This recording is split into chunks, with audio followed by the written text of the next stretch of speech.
모두 조금씩 알고 계시겠지만 우선 약사라는 직업에 대해서 잠깐 설명을 드리고 싶어요. 여기 계시는 모든 분들이 그렇게 생각하실지는 모르겠지만 제가 봐온 바로는 보통 약사라고 하면 이제 약국에서 처방전에 따라서 약을 주는 거 아니면 그냥 약을 파는 것 아니면 뭐 처방전대로 약을 카운트하는 것 그렇게라고 생각하시는 분이 굉장히 많아요.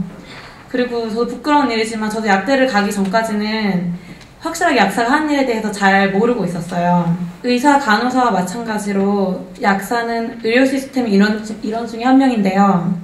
그 중에서 특히 메디케이션, 즉 약과 관련된 모든 일을 집중적으로 담당하는 전문가라고도 할 수 있습니다.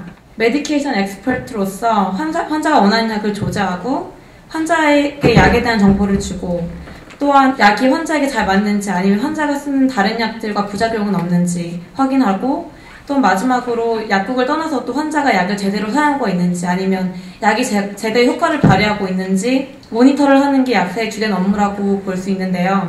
여기서 한 가지 더 약사는 무조건 의사의 처방전에 따라서 약을 주는 게 아니라 에러가 없는지 다시 한번 체크를 하고 또는 환자에게 필요한 더 좋은 의견이 있다면 의사와 상의해서 더 나은 처방전을 만들 수 있는 것도 약사의 중요한 임무라고 할 수 있습니다. 약사라고 하면 가장 먼저 떠오르는 게 이제 동네에서 볼 수 있는 약국에서 일하는 약사인데요. 그 밖에도 특히 옛날과 다르게 요즘에는 약사들이 이제 많은 필드에서 일을 할 수 있어요.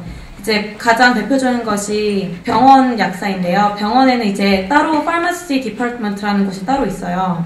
파마시스트 뿐만이 아니라 이제 파마시 테크니션이라고 이제 일하는 사람들이 굉장히 많아요. 거기 가면 이제 널스들도 있고 이제 거기는 커뮤니티 파마시스트랑 다르게 그러니까 동네 이제 약사들과 다르게 좀 더 이제 클리니컬 롤에 포커스를 하고 있고요. 이제 의사나 이제 다른 이제 인터프로페셔널 팀 안에서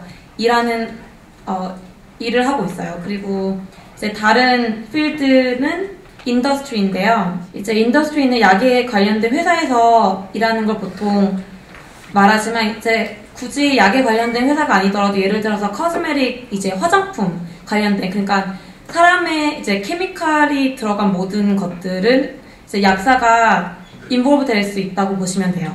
그래도 가장 대표적인 것은 이제 제약회사인데요.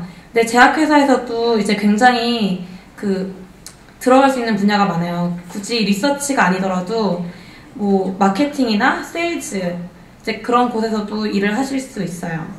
이제부터는 좀 더 자세하게 어떻게 하면 약사가 될 수 있고 약대에 들어갈 수 있는지 설명하도록 하겠습니다. 이제 그냥 약사가 되는 과정을 아주 간단하게 소개하자면 적어도 2년은 대학 교육을 마치셔야 되고요. 대학 교육을 마치셔야만이 이제 약대에 지원할 수 있는 자격이 됩니다. 이제 약대는 보통 4년 정도 되고요. 워터루 같은 경우는 코업이라서 조금 길어요. 캐나다에서 주관하는 내셔널 이그잼을 통과하시면 약사로서 일을 하실 수 있습니다. 그런데 이제 인더스트리나 아니면 병원 같은 경우는 6개월 내지 1년 레지던시 과정을 더 거치셔야 돼요. 캐나다에는 각 주마다 보통 약대가 하나씩 있는데요. 온타리오도 하나만 있었는데 2, 3년 전에 워터루에도 약대가 생겼어요. 그래서 온타리오에는 2개의 약대가 있습니다. 이제 저희는 온타리오에 사니까 저는 이 2개에 더 집중을 하도록 하겠습니다. 첫 번째는 레슬리 댄 Faculty of Pharmacy라고 UT 약대인데요.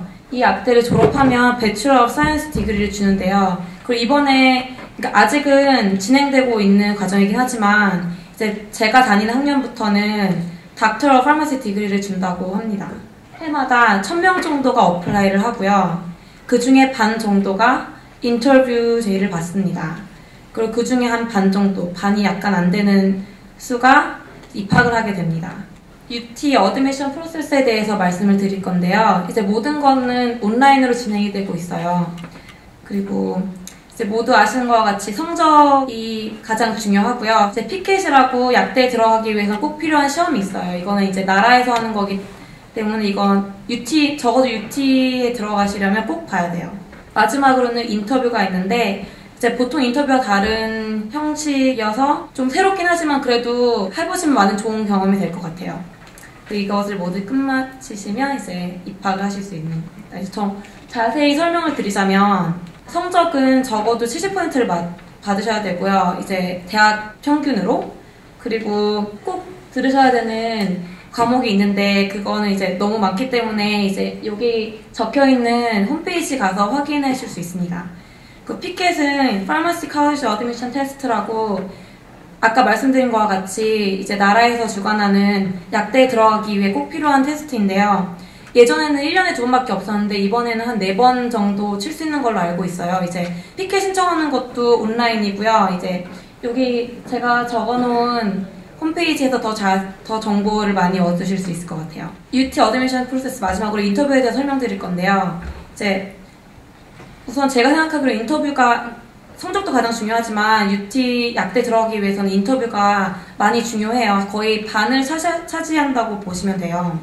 이제 MMI라고 멀티플 미니 인터뷰인데 이제 보통 생각하는 이제 그냥 방에 들어가서 면접관들이랑 그냥 얘기를 하는 것이 아니라 이제 9개의 방이 8개 내지 9개의 방이 있어요. 이제 거기서 각각 이렇게 팀이 있어서 뭐 예를 들어서 어떤 곳에서는 질문을 하면 그냥 티피컬하게 질문을 하면 대답을 하는 것도 있고 하지만 뭐 다른 곳에서는 연기를 해야 될 수도 있어요. 때에 따라서 이제 케이스 스터디 같이.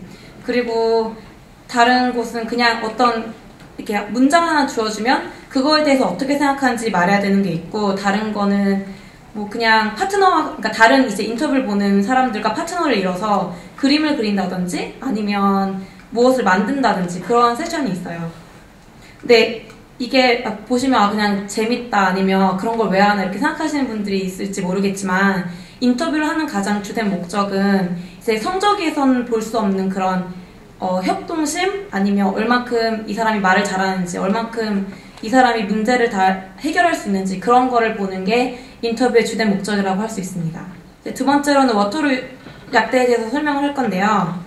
UT와 같이 모든 것은 온라인으로 진행이 되고요. 이제 워터루가 다른 점은 약대에 관련된 추천서가 필요해요. 그리고 이제 인터뷰가 있는데 이제 UT와는 다르게 그냥 이제 보통 아시는 면접관들이랑 1대1로 대화하는 그런 인터뷰 프로세스이고 이제 모든 것을 다 끝마치시면 UT 파마시 스튜던트가 되실 수 있습니다. 이제 더 자세히 설명드리자면 UT보다는 조금 높아요. 최소로 75% 평균을 유지하셔야 되고요. UT보다 조금 더 들어야 하는 과목 개수가 많고요. 이제 워터루 홈페이지 가서 확인하실 수 있습니다.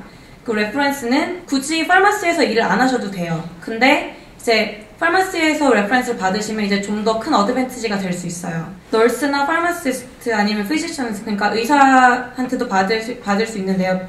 여기서 중요한 거는 이제 이 추천서가 그냥 저희가 생각하는 이제 종이 한 장에 그냥 이 학생이 어떤지 그렇게 쓰는 추천서가 아니라 이제 워터루에서 보내줘요. 추천서 형식이 이제 따로 있어요. 근데 그게 조금 많이 복잡해. 한 4-5장 돼가지고 그냥 써달라고 하기에는 너무 미안할 정도로 좀 복잡해요. 그래서 정말 자기를 잘 알지 않으면 쓸 수 없기 때문에 꼭 그 파마시와 관련된 곳에서 발렌티어 하는 거를 추천합니다. 그 인터뷰는 아까 말씀드린 것 같이 면접관들이랑 그냥 1대1로 방 안에서 면접을 하는 건데요. 저 같은 경우는 제일 처음에 우선 자기소개를 하고 이제 3명의 면접관들이 질문을 물어봐요. 그리고 이제 UT와 다른 점은 인터뷰가 끝난 다음에 테스트 하나가 더 있어요. 이거는 이제 Reading Comprehension Writing Test라고 얼마큼 영어를 잘하는지 영어를 잘 알았는지 얼마큼 이 학생이 이곳에서 공부를 할 수 있는지 테스트 하시는 거라고 보면 돼요. 아까 말씀드린 것 같이 파마시스트에 대해서 확실하게 잘 모르고 계시는 분이 많아요. 근데 파마시라고 하면 보통 케미스트리라고 생각해서 사람들이 보통 그러니까 물어봐요. 그 분명히 그 의료 시스템에 관련이 있는 의료 시스템에 관심이 있는데 그 약대에 대해서 전혀 생각을 안 하고 있는 사람한테 물어보면 그 케미스트리가 싫어서 약대를 안 간다고 보통 말을 해요. 근데 오히려 약대에 들어가면 케미스트리에 대한 코스는 거의 없고요. 제가 의대를 안 가서 의대에는 어떤 걸 배우는지 잘 모르겠지만 의대나 그런 다른 의료 시스템과 마찬가지로 의료 시스템에 대한 걸 배우거나 아니면 환자를 어떻게 대하는지 그런 거를 더 집중적으로 공부하는 곳이 약대입니다. 그리고 아까 말씀드린 것 같이 약사의 가장 중요한 업무는 환자를 대하는 일이기 때문에 이제 말하는 그러니까 커뮤니케이션 스킬이 무엇보다도 중요하다고 생각합니다. 그래서 캐나다에 보통 이민 오신 이제 한국 분들은 언어가 가장 문제라서 그런 것 때문에 가장 이렇게 고민이 많으신데요. 그런 걸 극복하기 위해서라도 여러 곳에서 많은 봉사활동을 해보시고 그런 능력을 기르고 또 특히 만약에 파마시에 관심이 있는 분이 파마시 관련된 곳에서 봉사활동을 하면 자기가 정말 이것에 맞는 것인지도 알 수 있고 아니면 이제 다른 것도 찾아볼 수 있고 그러니까 진로에 대해서도 가장 많이 영향을 줄 수 있기 때문에 꼭 봉사활동이나 다른 그러니까 공부도 무척 중요하긴 하지만 이제 봉사활동이나 다른 활동을 하는 것도 중요하다고 생각합니다. 그리고 제가 생각하기에 약사라는 직업의 가장 큰 매력은 무엇보다 의료 시스템 안에서 무엇보다 가장 가까이 환자와 소통하고 자기의 지식을 전달하는 것이라고 생각합니다. 그리고 안타깝게도 약대에 한국 사람이 별로 없어요. 갈수록 많아지는 추세긴 하지만 보통 10명이 채 안 되거나 10명, 15명? 그 정도밖에 안 돼요, 약대 한국 사람이. 물론 들어가는 과정도 힘들고 그리고 필요한 것도 많아서 이제 모두가 들어올 수 있는 곳은 아니긴 하지만 그래도 노력하고 이제 좀 더 사람들이 관심을 가지면 더 많은 한국 사람들이 약대에 들어올 수 있을 거라고 생각을 합니다. 그래서 내년부터라도 많은 사람들이 좀 더 관심을 갖고 노력해서 약대에서 한국인을 많이 볼 수 있었으면 좋겠습니다.